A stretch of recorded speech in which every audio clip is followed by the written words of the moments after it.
So let's do our prayers before we get started. Let me put it up, share screen. Okay. All right.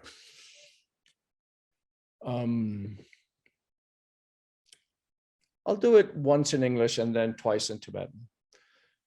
I go for refuge until I'm enlightened to the Buddha, the Dharma, and the Supreme Assembly. By the merits I create through listening to the Dharma, may I become a Buddha in order to benefit all sentient beings.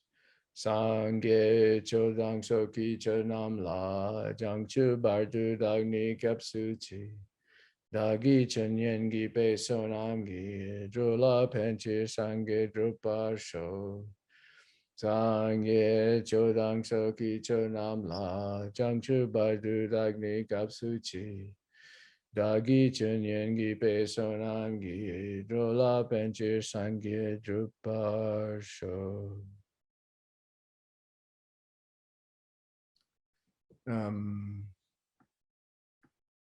Yep, that's it. Okay, so let me stop. So let me stop the share, and then I'll just give a kind of discuss or talk about what we're going to cover. Stop share. Okay. What we're going to cover, and then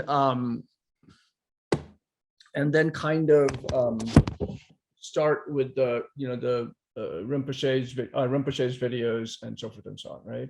So for people who are, I'll just mention this, you already know this because you've come to the Living in the Path before, but for people who are who might watch this video later, so Living in the Path basically is a series of it's a series like Discovering Buddhism, but it goes through various topics.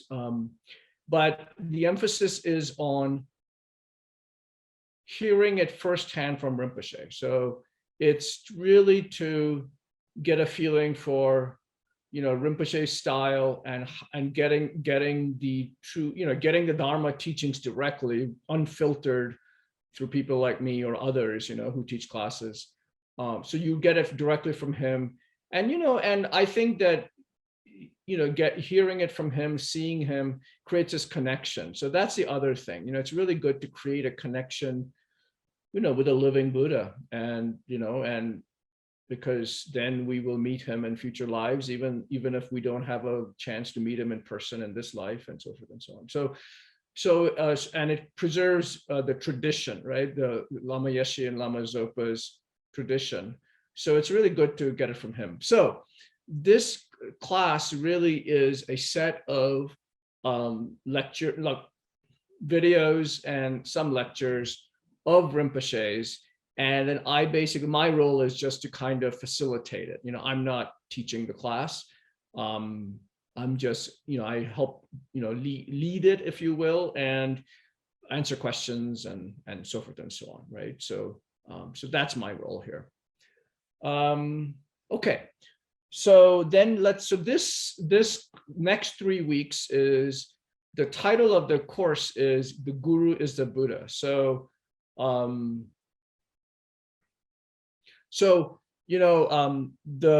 and this is about guru devotion, or as Rinpoche sometimes calls it, how to serve the virtuous friend, or relate to the virtuous friend. And if you have studied the Lamrim at all, this topic is the first one in the Lamrim. It's a very difficult topic for Westerners like us, but it is there first because traditionally in the monastery, or in the past, in more traditional settings, this is really the first thing to understand and realize before going into the next topics. And because as Rinpoche calls it, it's the heart of the path, or as Lama Tsongkhapa wrote, it's a foundation of all good qualities. So if we have the spirit, the true spirit of guru devotion in our hearts, then the Dharma comes easily. You get the blessings of our teachers, and you overcome, obstacles easily, and, things just go easier, sometimes it's a struggle to practice the Dharma, to have a daily practice and so forth and so on, or things happen and we can't get back on track. But if we have, guru devotion, etc., guru devotion,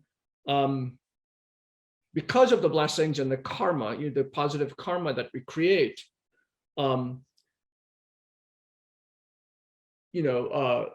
it's, we are less prone or susceptible to big obstacles, number one. And number two, because also having guru devotion keeps us from, and you can study this in Lam Rim, keeps us from negativity, because, one thinks, oh, what would my guru think if I did this? So there's always a kind of a conscience that comes with it. And it keeps us from negativity so that we don't create negative karma, So, and it also purafies, it's a way to purify, negative karma we've already created. So because of all those reasons, things just go much easier. You have our heart is softer, for the teachings to penetrate, and we so yeah. So anyway, you get it. So that's really why it's called the foundation of all good qualities, or it's at the heart of the path. And by the way, Rinpoche has, if you're interested, this is a book that Rinpoche. I just got through reading it. Oh yeah. I sent an email to Venerable Rubina quite a while ago about guru devotion, and she said, read that book. Yeah. It's a wonderful, and it's really kind of like almost like a meditation, the entire book. Mm-hmm.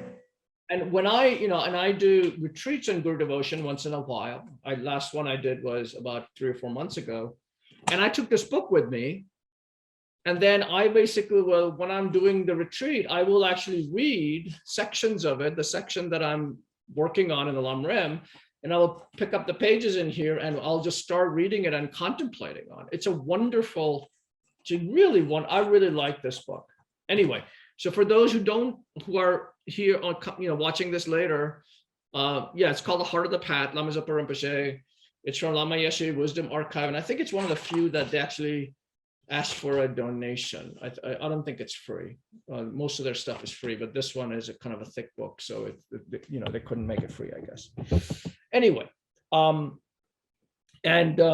this book is basically a compilation of all his teachings from many retreats and so forth and so on.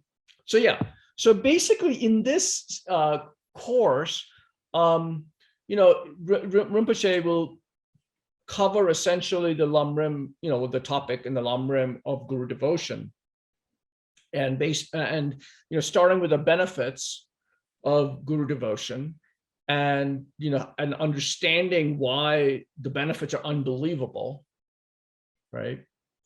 And then once we understand that, devoting ourselves to the guru in thought and action, right? And then the 4 points, the main points in guru devotion, why we should develop faith in the guru. Those are, here they are. So number 1, Vajradhara asserted that the guru is a Buddha. The guru does the actions of all the Buddhas. Even nowadays, the Buddhas and Bodhisattvas are doing work for sentient beings, and there is nothing definite in our view. And so he likes to kind of turn that around. That 4 is in the order in which it's in the Lam Rim, but he likes to turn it around and start with, there is nothing definite in our view. In other words, we cannot trust our perception, right? What we make the mistake, like for example, we make the mistake of thinking things that are impermanent are actually permanent, and those things that are truly not truly existent as truly existent, and our entire perception is fraught, or is faulty, right? And so if so when we think that someone can't be seen as a Buddha, if he meets all the qualities, remember the 10 qualities that the guru should have if we are to follow him or her, then if they meet the qualities, then there's no reason not to see him as a Buddha. And the main reason we don't is because of our faulty perception, right? So there's nothing definite in our view. And then there's other reasons. For example, the Buddhas and Bodhisattvas are working for all sentient beings. They made a commitment to do so. So if they're working for all sentient beings, they must be working for us. And if they're working for us, and there is a person, a him or a her, who is guiding us and helping us, then how can there not be a Buddha or Bodhisattva, or representative certainly of the Buddhas and Bodhisattvas, right? So, and like that, these points are the points of meditation, and so he's kind of going to go over them, and then and then understanding why the guru is kinder than all the Buddhas, and then always considering his qualities and his kindness, right? And that's how one gains, the feeling of the love, certainly the love for the guru, but the feeling of, following the guru and really wanting to serve him, follow his instructions, because sometimes instructions are hard to put into practice. So it creates that condition for us to, overcome those obstacles that stop us from following him and doing those practices, right? So anyway, so that's kind of what this course is about, right? So what we'll do first is, there is a short video that kind of is an introduction, if you will, much better introduction than what I could possibly give. So let me share the screen. Okay. So this is an introduction by Venerable Rene Fusi.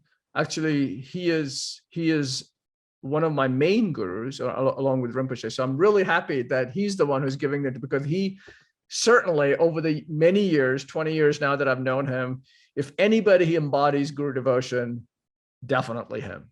I can say that with pure conviction. All right, so here we go.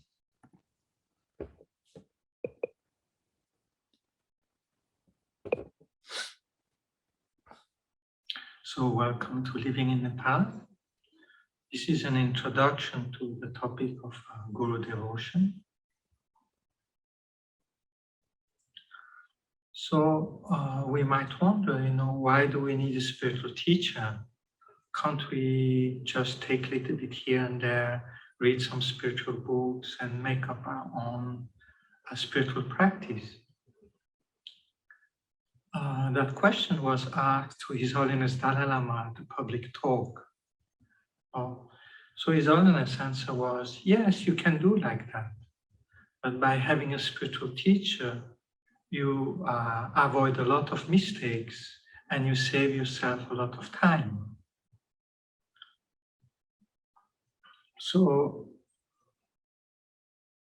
I think the person that asked that, it was in a public talk, so that was His Holiness' answer in general.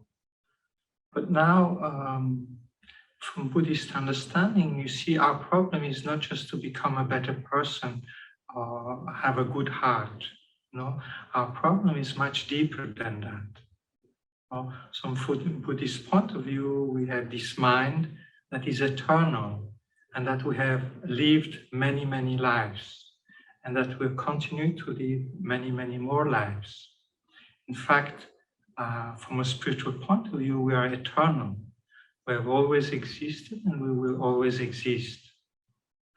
Now, our life, like as an ordinary person, our stream of life is conditioned by our previous deeds and by our mental states, our mental affliction, our grasping, our aversions, our attachments, and so forth. So we have this cycle of recurring rebirth. And in most of those lives, we face many problems. You see, we have the problem of aging, sickness, death. We have the problem of not knowing where we go, what's going to happen to us, of leaving our friends behind, all the things that we like. Each life we start afresh again. And then, so we have this problem and we haven't developed our full potential. You see, we don't know many things, about the past, the present, future. We don't see the mind of other people. We don't see their level of spiritual evolution and so forth. So there's many things that are obscure to our mind. So it is for those developing, it is for freeing ourselves totally from all our mistaken perception and to develop all the good qualities, to become a fully omniscient person, that we actually seek a spiritual teacher. So it's not just to become a better person, right? So to get to those qualities, we need to have a guide or somebody that shows us the way to get there. So even in the world, to learn a craft or to learn a language, we try to find the best teacher. We try to go into the best schools, and then find the most renowned artist or the best trainer for sport, or the skillest the skillest. In any field, you try to find the best teacher you can. Right? So in the spiritual field, it's the same thing. See, you have to find a qualified teacher. Right? So you don't just take anybody as your spiritual teacher, you have to find an appropriate person. So that person has to have developed his or her own mind. So that person has had to have tamed his mind to morality, to have an ethical lifestyle. That person has further developed his or her mind to the development of concentration or calm abiding. And that person has further developed his or her mind with higher seeing or insight into the nature of reality. So that person has to have higher clairvoyance, higher qualities. And that person also has to know much more than you do and have much higher experience. And also that person needs to have strong compassion, the strong wish to help you. Right? So that's a guide like that one tries to find. So it's not easy. You see, one has to go around and enter into contact with a few teachers, and learn about their lifestyle, learn about their qualities, and then see if one has a personal connection with him or her. So that depends also on one's personal feeling. So it's towards a teacher like that one after enter into a relationship, into a spiritual relationship. Right? So a teacher like that one tries to see as a fully enlightened being, right? And then humbly request that person to receive his or her guidance, to be taken spiritually care by that person.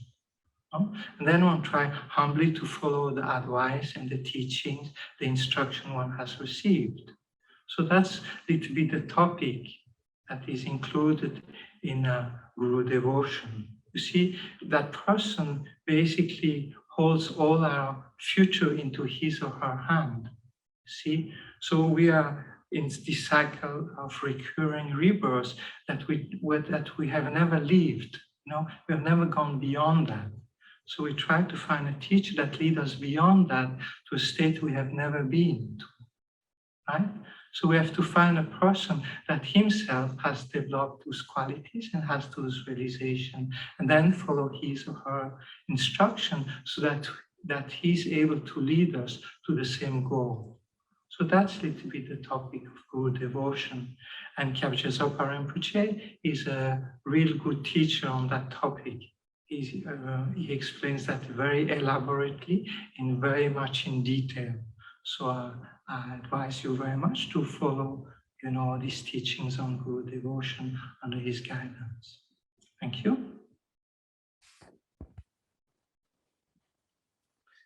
Okay, so any questions there?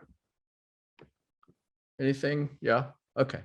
So I think that was pretty relatively clear. So let me go to the next. Oh, one thing I want to do is, oh, wait a minute, what happened? Okay, so let me put, I have sometimes people find it difficult to understand Rinpoche, so they have the transcripts. And so let me put the transcript in the chat. And I don't know if people who are watching it later will be able to access the stuff in the chat or not. But anyway, if you can't, send me an email, and my email is my first name Shankha @gmail.com. So I can certainly make that available to you. I can also ask Venerable Dundrup, our SPC, to put it on the website. Okay, so chat, where's the chat? Okay, so let me stick it on there.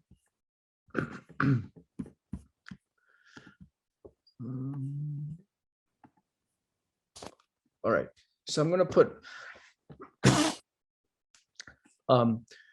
to put 4 of these. There are 4 videos that we're going to 4 videos, I think, that we're going to look at. So I put them all 4 on there. So Louis, you should be able to see them now, right? Okay, so we're going to do, this is the first video. So you can just open up the video 1 transcript and we can go from there. Why practice good yoga? Why practice good yoga? Why good devotion practice? Why? So there's a lot of questions, even for all the students, you see, who didn't really study well the good devotion part section, haven't read well, haven't really well studied. You see, I remember in the past many years ago, all students had these questions. Well, why this is important? You see, I remember some from all the students. That's the question, see, because they really didn't study well the good devotion subject, and really didn't meditate, So it's that, They didn't really think well, you see, didn't get really the basic idea. So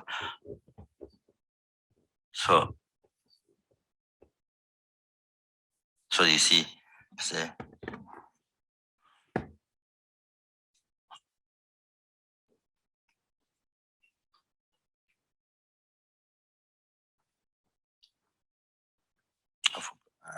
lost my. Yes. So if you see, your goal is okay. Now here the enlightenment, okay, to reach enlightenment. Of course, this is not just for yourself; it's for the benefit of sentient beings. Okay, number of sentient beings. Okay, so.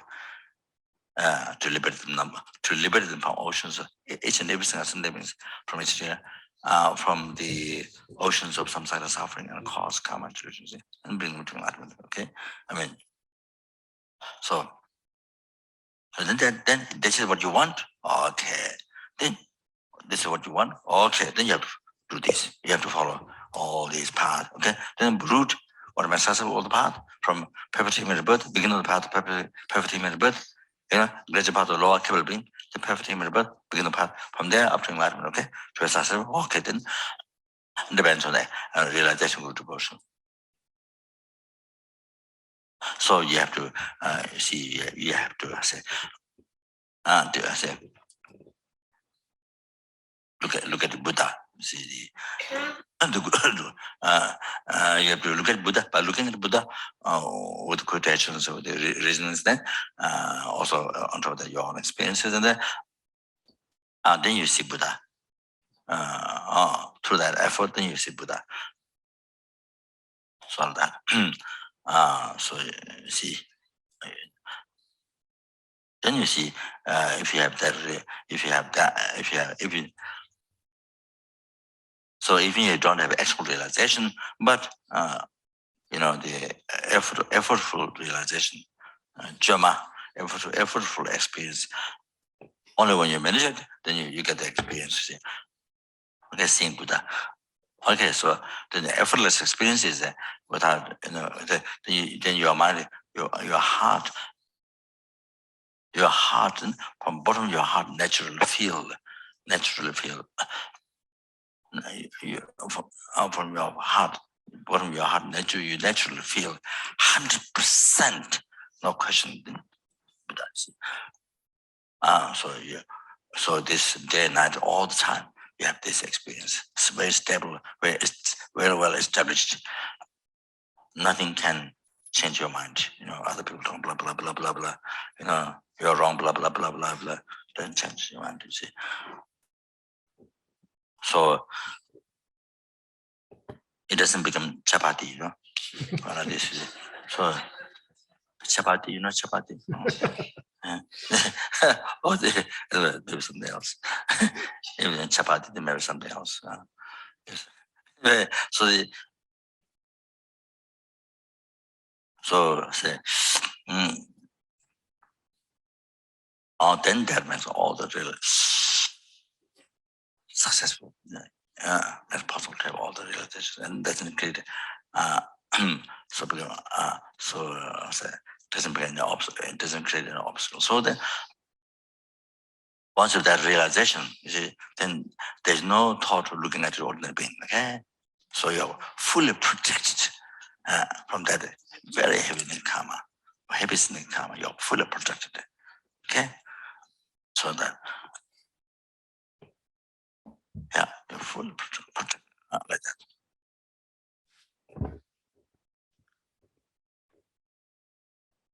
Okay. So Rinpoche here is, really talking about why Guru, why develop Guru devotion, right?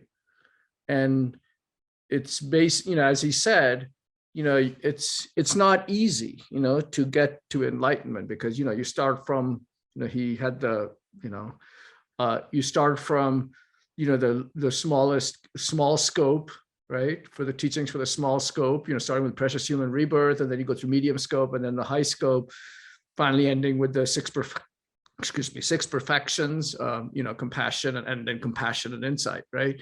So those are difficult topics, and the Guru is the one who kind of guides us, right? And he knows what will work specifically for us. By the way, when I say he, I mean also she, but in any case, the thing is that a Guru, there, as Venerable Rene said, you can read books. I mean, none of this stuff is secret, right? I mean, this is all written down, so it's all there.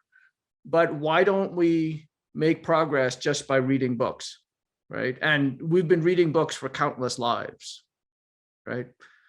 And the reason is, number one, we don't have the type of blessings, and as Rinpoche said, it's, he said the Guru protects us, right? And he had his fist like this, and it is like that, because the Guru protects us from negativity.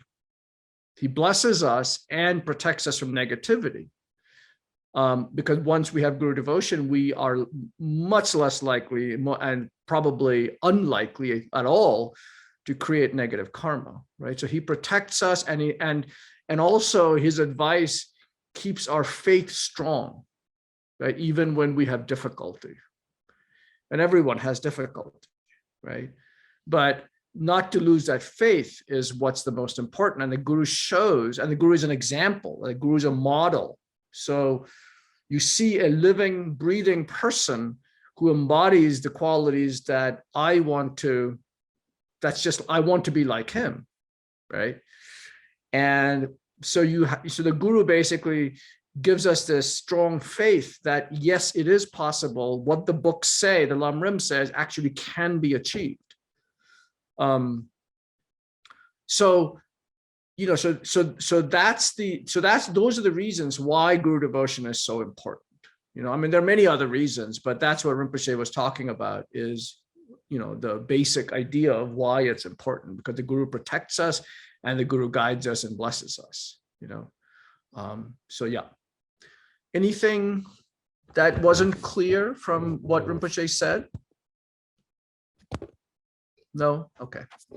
So, Everything was fine because of the transcript.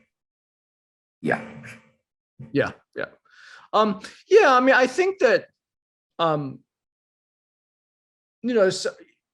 it's when, if you have been, if you've been listening or watching Rinpoche's teachings after a while, and going to his, retreats and things like that, after a while, it's just, you just get used to it. And I just don't have, I don't, you won't need the transcript. All I'm trying to say, but, I know that people have difficulty in the beginning, to understand Rinpoche's accent and so forth and so on. So let me then go to the next, is it still sharing the screen? No. Okay. So let me go to the next thing that's on here. So I'm not sure this one. Oh yeah, it does have the video. Okay. So let me share this. So the mind, this is about an impure mind has an impure view. So I think this is where Rinpoche is going to start talking about how our perception, you cannot trust our perception. So let me, whoops, hang on. Let me share my screen. Share screen. Oh goodness.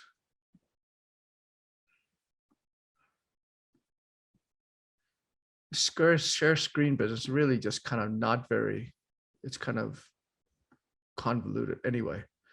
So now here you see.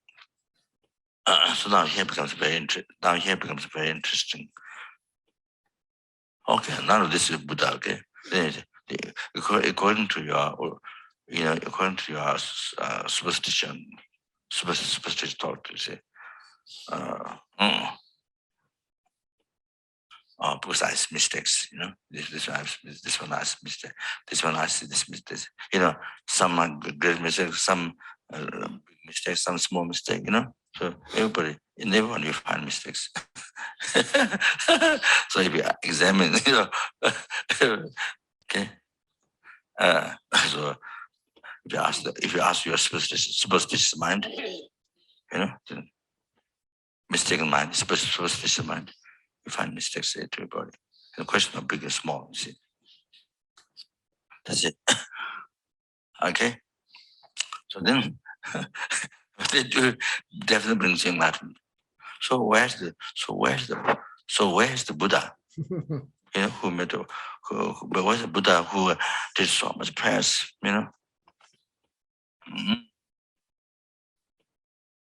mean, for years, when unbelievable lifetime. I mean, this is so much prayer to benefit us sentient beings. Okay, who complete the marriage wisdom, marriage virtue, the cause of Dhamma, and which they are numberless Buddhas. Okay, numberless things which is enlightenment. So none of this Buddha. Buddha mistake. You ask superstitious thought. Superstitious thought says, "Oh, I see this mistake, this mistake." You see, I mean, the question of some small, some big, So some, to everyone. You see. So nobody know. So then you see, according to superstition, no one is Buddha. Okay, but the actions definitely brings you enlightenment. Okay, now what happened? What happened to Guru Shakyamuni Buddha? What happened to numbers of Buddhas? The numbers of Buddhas, deities, what happened? They don't exist. What happened? Now they become, they achieve enlightenment, and now they become non-existent. They become non-existent for you. They become non-existent for you. What happened? So it's not true. See, this question answers. So you see, either they don't exist, they achieve enlightenment, but maybe now, maybe more, maybe now do not exist, or they have, or they don't have compassion to you, and they don't have compassion to you, okay? Or they don't have omniscience, or they don't see you, or they don't have perfect power to guide you, or they don't have compassion to you. So what? So this question asks. So you see, so looks like something wrong. Buddhas, Buddhas. So this mistake, this mistake arises. You see, either they haven't achieved the qualities of the Buddha, so Buddha doesn't exist. You know, this number of Buddhas. You know, so many Buddhas. There's a 1,000 Buddha of this fortunate eon. You see, and the Guru Shakyamuni Buddha is number 4. Mitra is number 50. Buddhists in this world. So this, you see, so do not exist. Wow. So anyway, all these many mistakes arise. So if none of this is Buddha, understand? And their actions definitely bring you to enlightenment. So then looks like Buddhas, you know, maybe living in the cave or something, you know, Buddhas, somewhere, beach or some solitary place, something, somewhere, you know, not sure what they are. Then these ordinary beings guiding you. These who actually bring who actually bringing you to enlightenment is these ordinary beings. Okay? They are working for you. They bring you to enlightenment. But Buddhas, so Buddhas do not exist, or they have nothing, missing the quality or something. So because all this mystery arises. Okay. So which is that's totally contradictory. So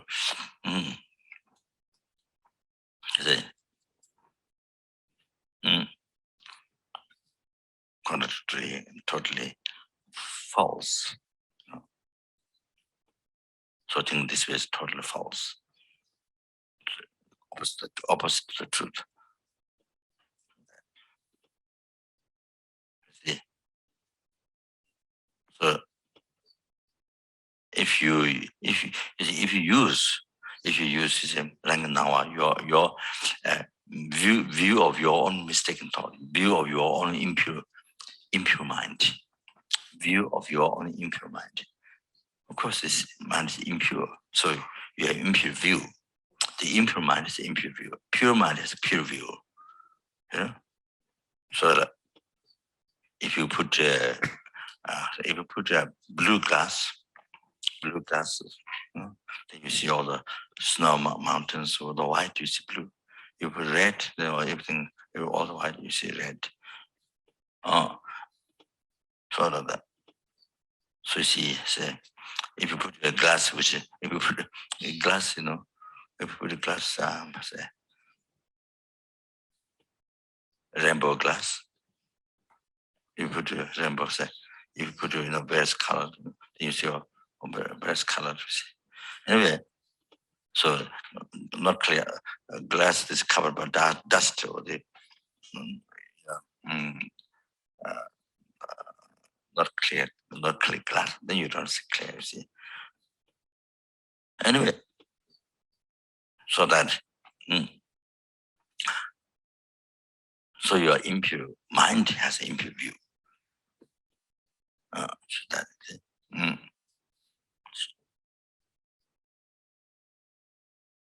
so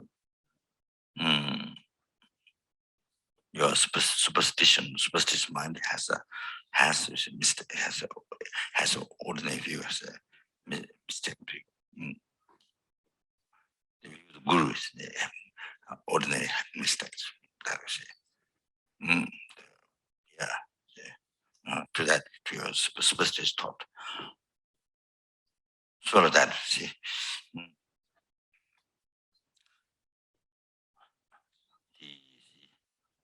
This one liquid, the one liquid, one container, one liquid. Then appeared pass blood to the preta, water to human beings, nectar to the devils. You know, depending on the quality of the mind, depending on whether one has collected merits and how much merit collected, depend on that. So depending on that, you see the one liquid in the one container, but different. So there are many things, so many examples. So that. So the 100 people look at when they're watching at one person. 100 people are watching at see one person. But some people see beautiful, some people see ugly, some people see indifferent. You know, on the 100 people are looking at one person. So they have different view according to karma, or according to what type of mind. You know. So the similar, pure mind, see pure, impure mind. Pure mind has a pure view, impure mind has impure view. So, okay. Anyway, so this many of this that your view, you see, your own appearance, you see, certain, you see, what as it appears to you, that doesn't mean it is like that in reality. So you see, so yeah.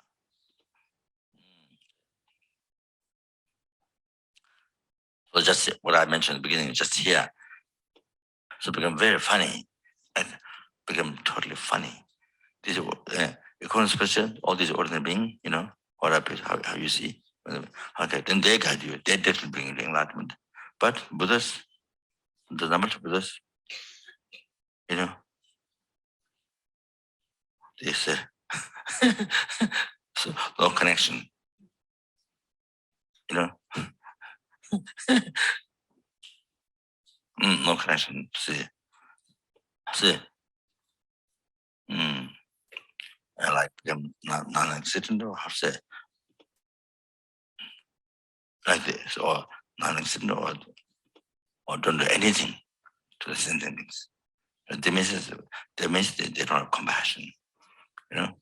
Do not have compassion to sentient beings, or do not have power, or do not have omniscience. So this mystery arises.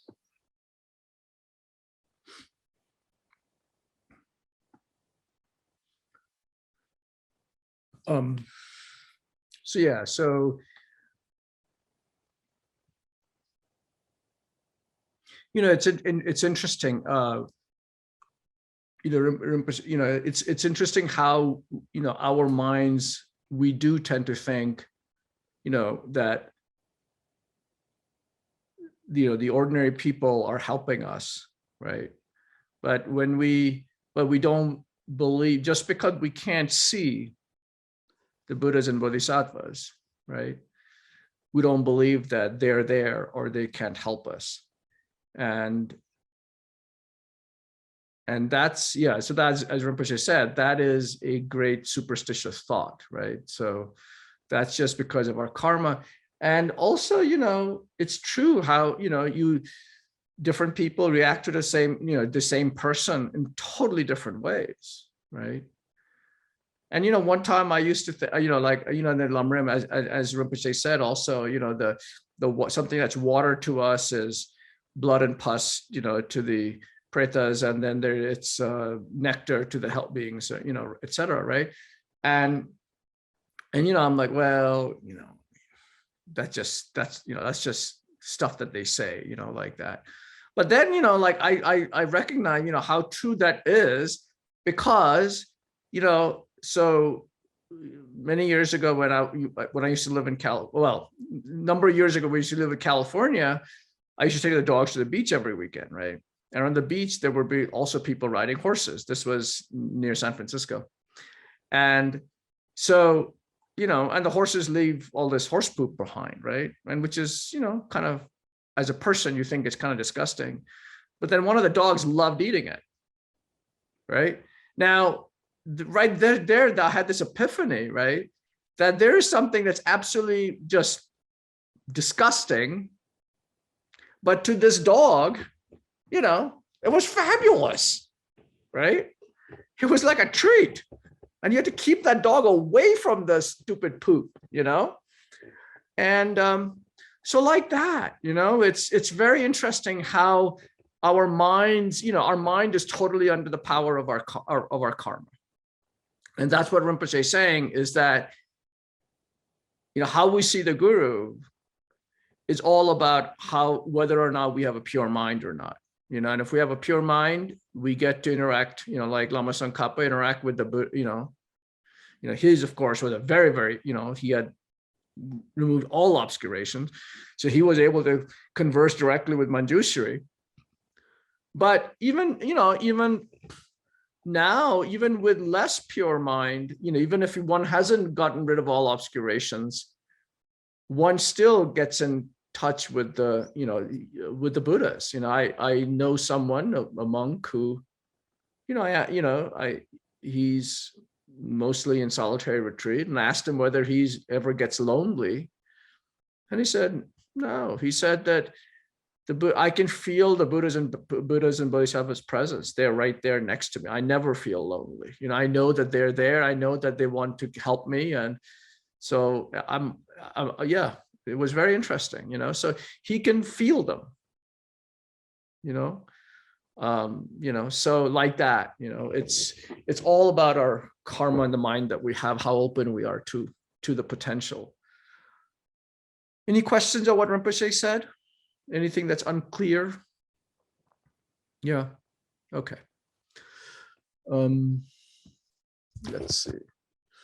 So next one, I'm not sure there's a video, so I may have to read it. Stop sharing. Stop share. Oh, I already did the stop share. Hello.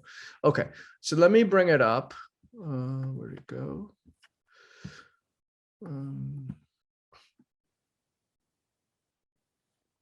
Okay, yeah. So this one doesn't have but I'll read it and I'll share the whatchamacallit, my screen with you so you can see it along as I read it. It would be wonderful if Zoom had a way of where you could just pause the share, and just instead of having to constantly do all this stuff. But anyway, okay. So here he talks about that the mind, even though we have a superstitious mind, it can change.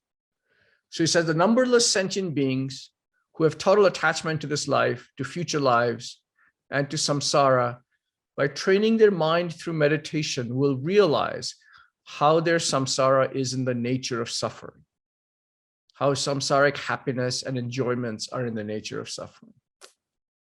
They will completely see that they are only in the nature of suffering. Through training your mind, you come to see samsaric pleasures only as suffering and become totally detached. We see all of the desire realm, the form realm, and the formless realm, from the lowest hell, Narme, up to the highest formless realm, the tip of samsara, as totally like being in the center of a fire, like being in a prison, like being in a septic tank. You see them as though your naked body were wrapped in a thorn bush. From the lowest, most unbearable hell realm up to the highest formless realm, you see all of them as unbearable suffering. So you are totally detached and of unbelievable inner peace and happiness. When attachment is gone, when it is abandoned, when you become free from it, there is incredible inner peace and happiness. So this is kind of like, he's talking about renunciation, right? Because renunciation is is this disgust, like, I have to get out of this place. That feeling, that's when when you have that feeling, that you have gotten a taste of the realization, like, I have to get out of this place because this is absolutely disgust, this disgust for samsara. So you can see the difference between two people. One person doesn't mind whatever way life changes. It doesn't bother him whether someone criticizes him or someone praises him, whether he has a good reputation or a bad reputation, whether he receives or doesn't receive material gifts. He doesn't bother about it. He doesn't care about it. He doesn't hold it as important. He lets go. He has no attachment or grasping. So whatever happens, his mind is in peace. As Nagarjuna said, those who have renounced this life, who have equalized the four desirable objects and the four undesirable objects, always have incredible peace and inner happiness. So whatever happens around them, it doesn't bother them. Because there is no attachment to the four desirable objects, when those things happen, it doesn't bother them. Even when the opposite things happen, it doesn't bother them. Their mind is like an ocean. Do you know what he means by the four desirable, undesirable objects? I think this is the one where in our translation it talks about the 8 worldly concerns. You know, so you want fame, but you don't want, you want gain, right? Gain and not have loss. You want fame and not have a bad reputation, I guess. You want blame, you want praise, but not blame. And then you want, and then a good reputation about it. So those are the 8 worldly concerns. So that's what he's talking about here. If we talk about His Holiness, he is way beyond us. Who is the American man who interviews important people? Larry King.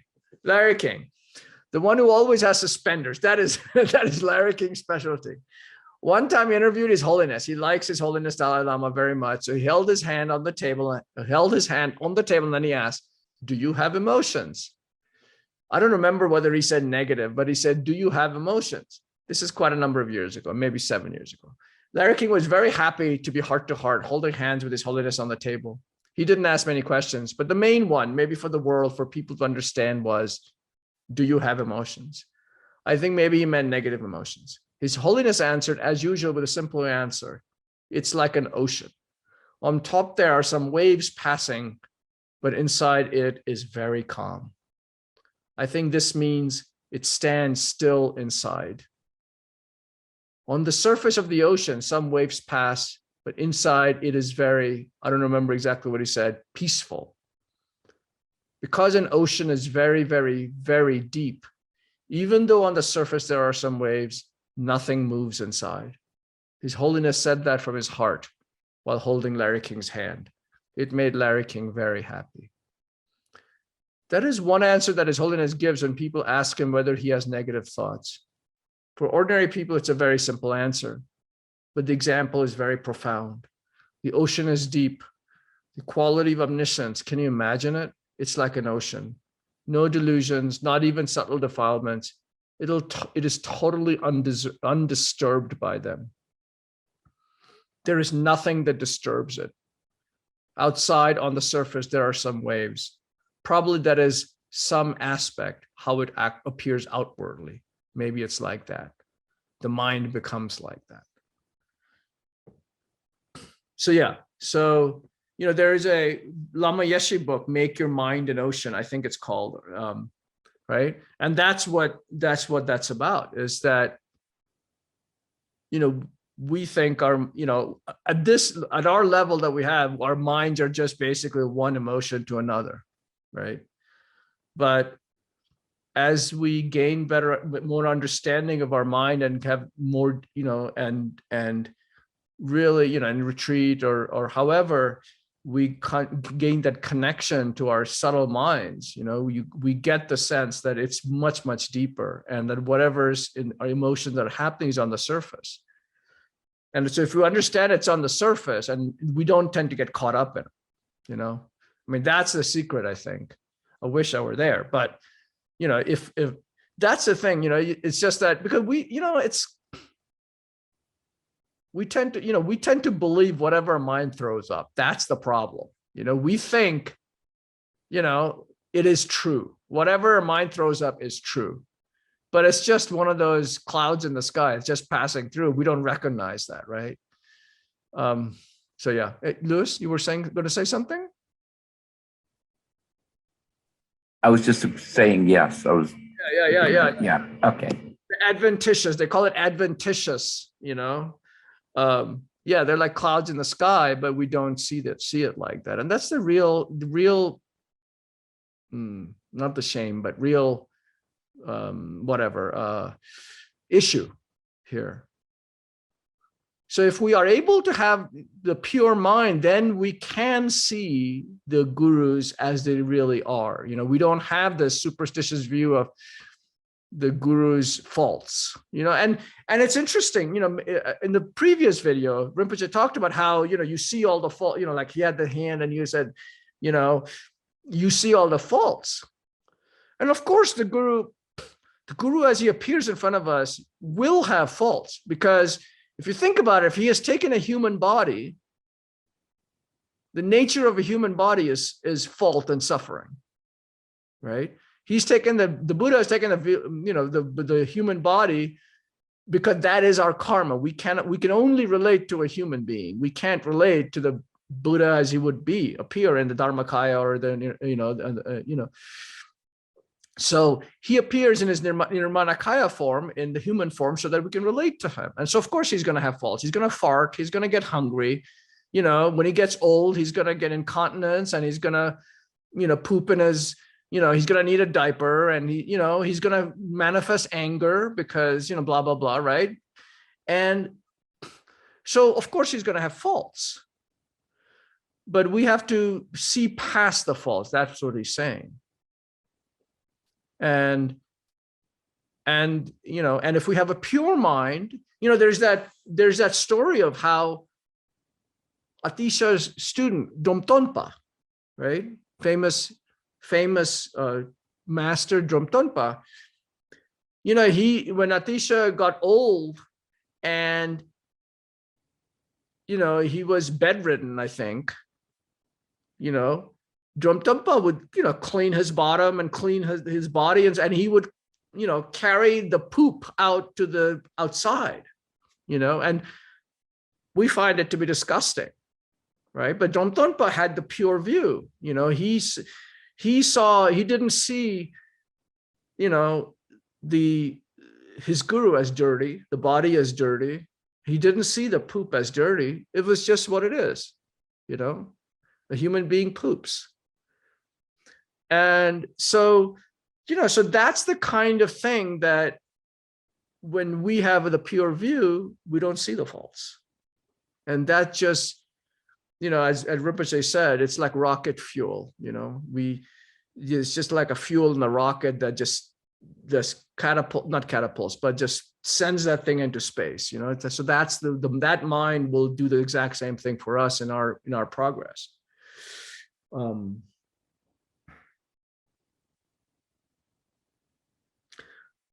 There is I don't know who said, some teacher told me this, but he said that in Tibet there is a, you know, or maybe it's an I'm not sure if it's a Lam Rim or not, but anyway, so our teacher said that the question always is, you know, like if you live, you know, if you live far away from the guru, you're always thinking, oh gosh, I wish I were closer, and so forth and so on, you know, because, you know, then I could be, you know, I could gain so much more, blah, blah, blah. So he said that the best distance to be from the guru is always one mountain away. That's the saying in Tibet. You say one mountain away, because if you're too close, then you tend to see the faults, right? And then you create disrespect for the guru, and you actually create very bad negative karma, because of it's, you know, the field of merit is toward the guru, right?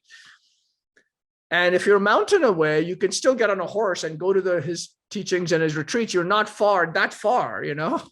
So that's the perfect distance, is to be a mountain away from your guru. Anyway, let's do the last video. I think this is the last video. Oh, no. So there's one other thing where we have to read it. So, okay. So guru devotion changes the mind. Whenever a strong experience happens, it is definitely related to your guru devotion when your guru devotion is stronger. There is connection to that. 100% there's a connection. When you get some experience, it is definitely connected to when there is strong devotion to the guru. That is an inner scientist meditator experience. Definitely 100%. Whenever some strong experience happens, it is definitely related to when your guru devotion is stronger. It is 100% based on that. Due to intensive strong purification and at the same time collecting extensive merits, your way of thinking is good. So definitely when there is some positive experience in meditation, even if it's not actual realization, but some experience happened, it is definitely connected to guru devotion. This is not just made up. It's not like other religions where somebody made up a philosophy for their own benefit to achieve some power and wrote it down. It's not like that. It is real, true experience, something that happens to you. It is something that has happened to many of you who have been meditating for many years. Whatever special, strong experience it is always happens during a time when you have strong guru devotion. It is always like that. It happens when your mind is more positive. Nothing happens when your mind is kind of very superstitious with lots of doubts or prideful and thick-skulled and a bold mind thinking, I know this teaching and about that teaching. I've heard this and that. I know everything. When your mind becomes like a desert with no water, hot and dry, with nothing growing in it, nothing happens. Even if you listen to the most effective teaching, if you think you know it, then nothing happens in your mind. How we can change your mind is through guru devotion, by looking at the guru as a Buddha and seeing him as a Buddha. Even though there has been some self-cherishing thoughts since beginningless rebirths, the mind can change into the thought of only cherishing others. Then by developing the path, you cease the defilements and achieve enlightenment. That definitely exists. It definitely happens. When you meditate on Lamrim and have even small experience, judging from that small experience, you see that you can definitely achieve a liberation and enlightenment. By using experience of Lamrim, you can see that liberation and enlightenment definitely exist. Therefore, the Buddhas definitely exist and definitely guide us through manifesting as gurus.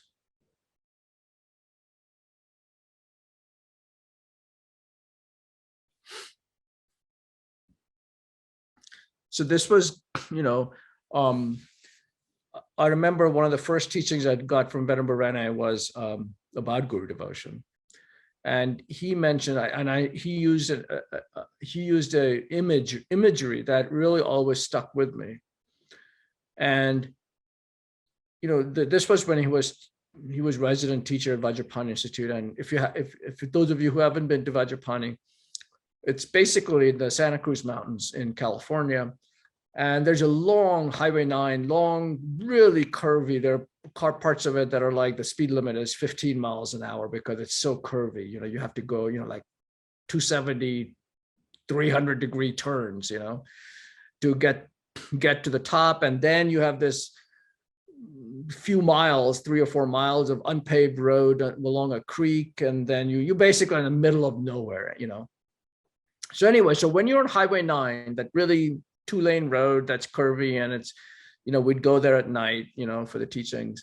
And a lot of time it was foggy, also because with the fog, the fog would come over from the sea and it would go over the mountains and it would come down on the highway. And so you're basically just, and so you kind of just in the middle, you're at 9 o'clock at night, you're driving home and it's just this fog, Anyway, so, he said that, so when you're driving in that fog, you basically in the beginning, you're going through the mountains and, you just follow the lights in front of, the car lights in front of you, you just kind of you can see them just barely in the, in the fog, and you just kind of just stay with the lights, and then as you make a turn, the fog lifts a little bit, and then, you get a kind of a bigger view, of where you are and so forth and so on. So you get a sense that you're actually getting, you're getting closer to your destination, and then you go around another turn and the sun comes out and, you get to see a little bit of the valley. And so you're like, okay, I am making progress toward my destination. And then finally, you go all the way around and then you see down into the valley, you can see Santa Cruz and so forth and so on. And he said, there's my destination. There's the town. He said, following the guru is just like that. In the beginning, you just basically have this kind of blurry idea of what you're doing, right? You just have the car lights in front of, tail lights in front of you, and you just trust that you're going in the right direction. And slowly, as you make progress with guru devotion and blessings and merits and purification, all this stuff, the fog lifts a little bit and you get a more expansive view of where you are. And that creates much more faith and trust. It's not just a faith just for, by believing somebody because somebody said so, it's because faith through personal experience, right? And so you know that you're in the right direction. You still don't nowhere near anywhere, but you know that you're in the right direction because things are clear, getting clearer. And then as you keep going with faith and with this determination and the sixth perfection and all that other stuff, you finally are able to see, you may not have gotten there yet, but you can see the whole picture, and then it's just clear sailing, right? And that's what the guru, that's what Rinpoche was talking about, is if you have whatever experience you have is because of that faith that's so strong, created through that, having contemplated on the guru, his kindness, his qualities, and seeing him as the Buddha, because you're following him and he's taking you in the right direction, right? And then as you follow him more and more, the conviction grows stronger because of these experiences. It's like, there's nobody can turn you back. Nobody can say anything. They can't, they can throw up all these reasons and all the stuff that can, that none of this is real and so forth and so on. But that doesn't, it's conviction that is based on experience, and nobody can, get you off the tracks, and that's what the guru can do for us. And that's, because we are riven by doubt, we're riven by doubt. We're always questioning, what we're doing, why we're doing it. Is this any good? Is this really true that the guru is all that stuff, right? But that's why the, Lam Rim has this in the beginning, is because it creates a foundation, foundation for all good qualities, it creates a foundation for really progress on the path, Anyway, any questions at what Rinpoche said? No? Okay. I think that this is the last. I was hoping to do a meditation. Let me see. Actually, maybe we should just do the meditation, and we can do the next video next time around. Yeah, let's do the meditation. That's important. So let's just take a comfortable seat, and oh,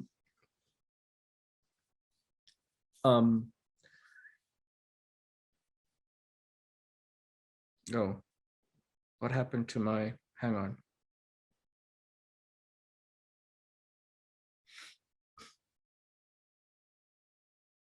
Yeah.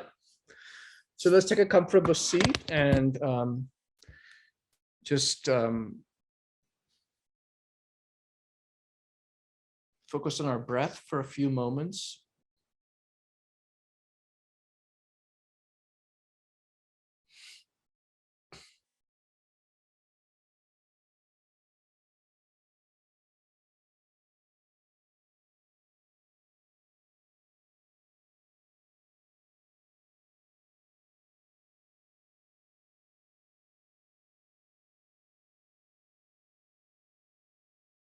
To let all the thoughts go like clouds in the sky.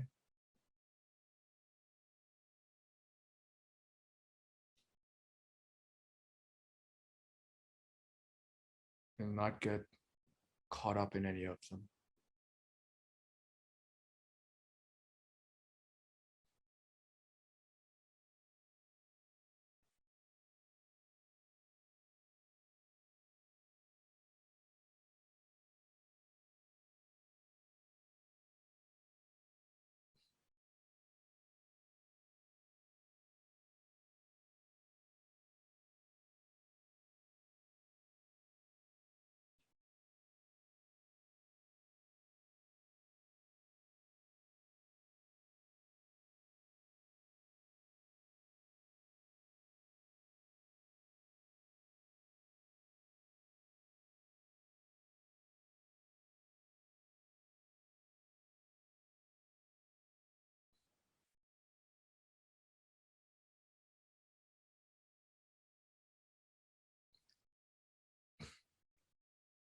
So let's create a strong motivation that we have been traveling in cyclic existence for eons and eons and eons since beginningless time. And yet we have not reached enlightenment. But we have a spiritual guide in front of us who is working diligently and constantly to guide us, to help us and guide us in the path.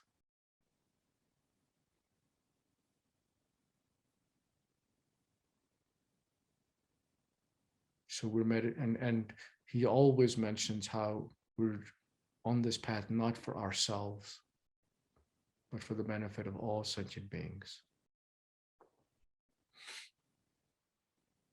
So we think that we're going to do this meditation not for just my own well-being or peace of mind, although that's important, or good reputation or so forth and so on.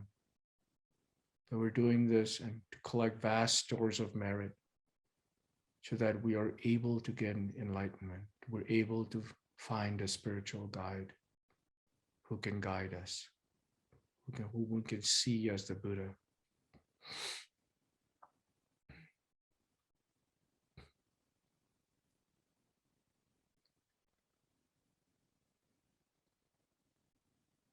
So now, let's think of examples in our own minds from our own personal experience of how we need a teacher to learn almost anything in life from the time we are born until we die. So we can think about our parents who taught us to eat, to drink, to go to the potty, and then in school to learn, math or English or anything, or in music, teacher to teach us how to play the violin, or in college, or whatever hobbies we have.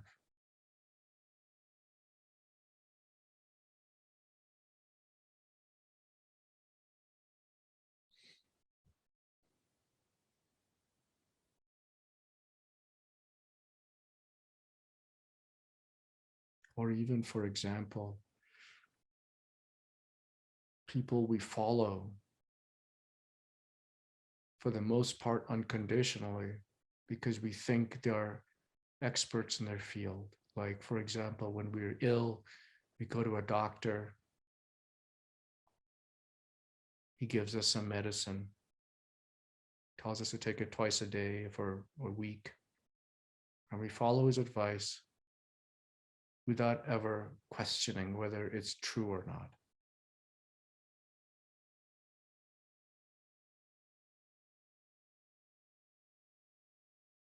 So just like that, we have had teachers and doctors and so forth and so on who have guided us for every single thing in this life.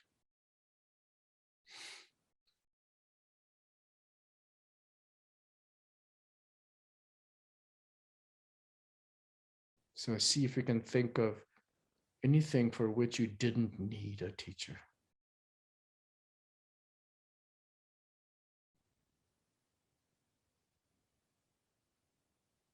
Is there an example we can find?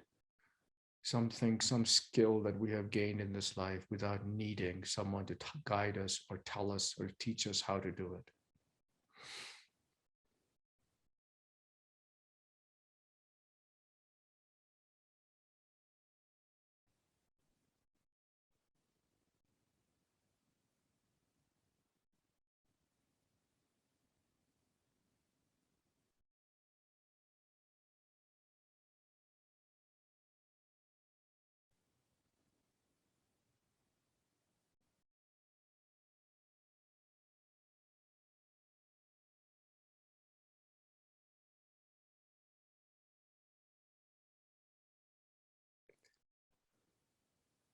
Now think about the significant teachers that we've had in our life.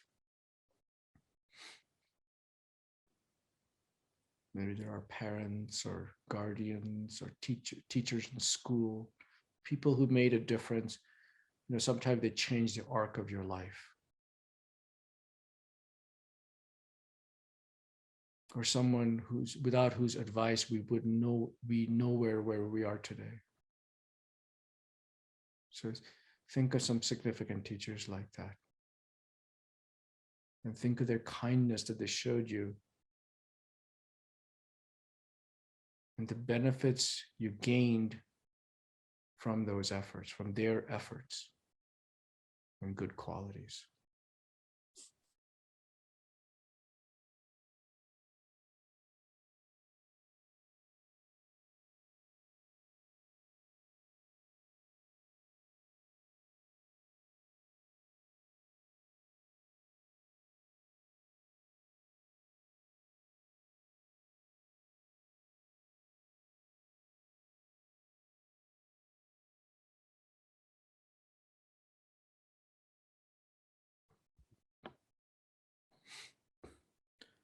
Now think about the great importance of having a spiritual teacher to teach us what to practice and what to avoid, to lead us down the Dharma, path of the Dharma, to lead us out of samsara, and to bring us to full enlightenment.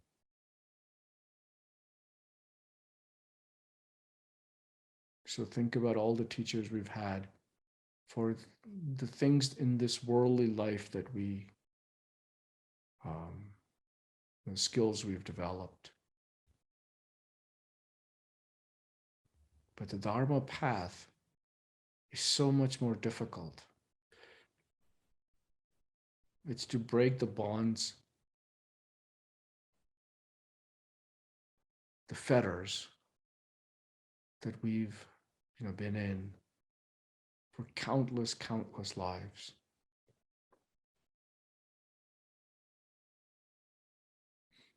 We're entering territory that we've never been before. So how can we think we don't need a guide? How can we think we can just do it by reading books?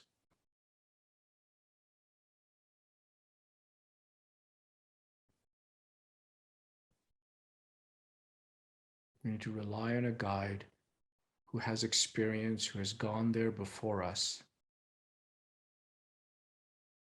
and who knows more than we know, and he knows exactly which forks in the road to take, which lead down the correct path.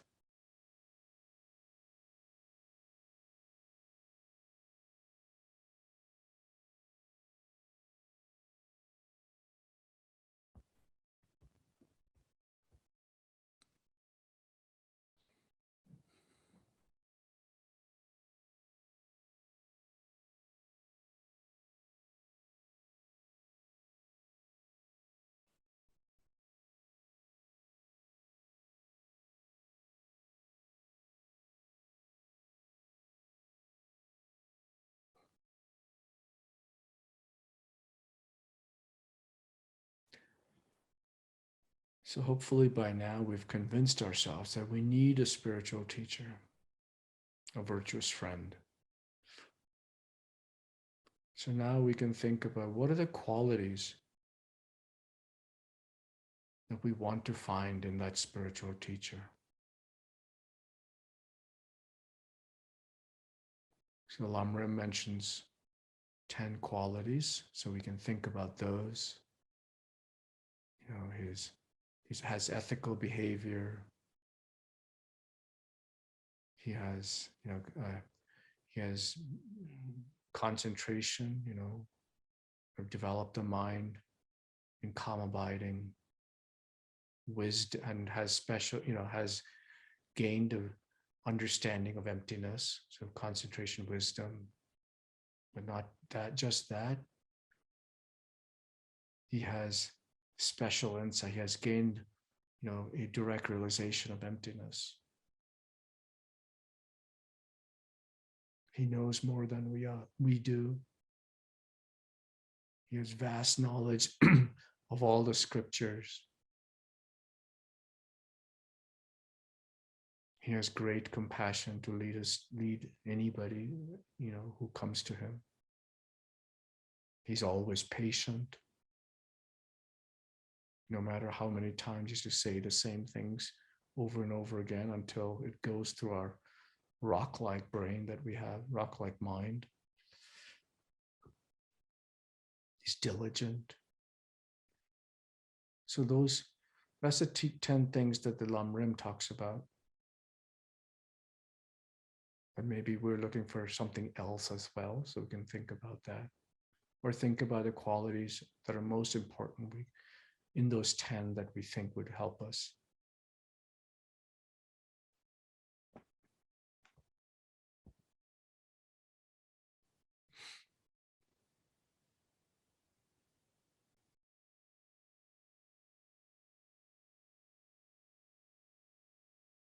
And if we have a teacher,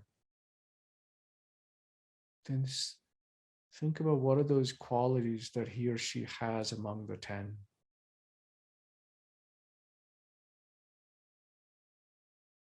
And how amazing it truly is.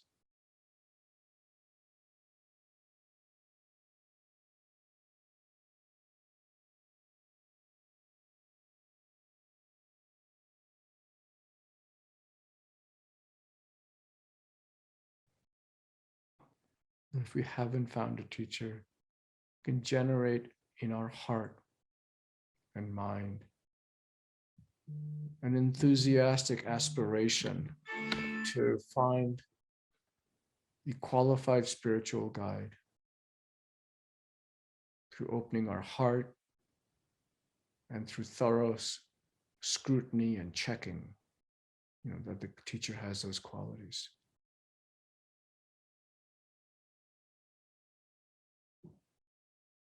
So we can feel the confidence and the joy of finding such a precious, virtuous friend to accompany us and guide us down the path.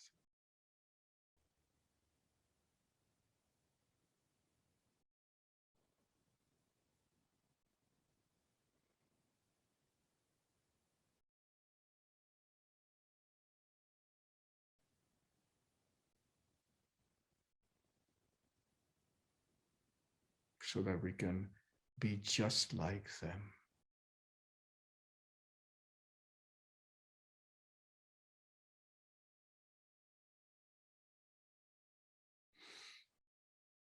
Okay, let's end with a dedication. Because of our merits, may I and all sentient beings find a perfectly qualified spiritual guide. And in all our future lives, may we never be separated from our spiritual guide, nor from the pure Dharma teachings. May all our precious teachers have long and healthy lives.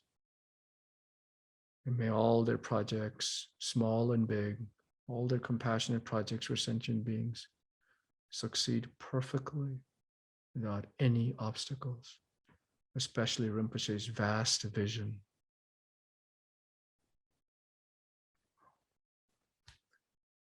Okay. Thank you. I was. Thank you very much. Yeah, very welcome. I was trying to, let me see if I can find that. Well, anyway, maybe next time. Okay. I was thinking about I'll try to look for the tunes if I can find Okay. for the, the extensive. Okay. Yeah. All right. See Okay you. then. Yeah. Bye. Bye.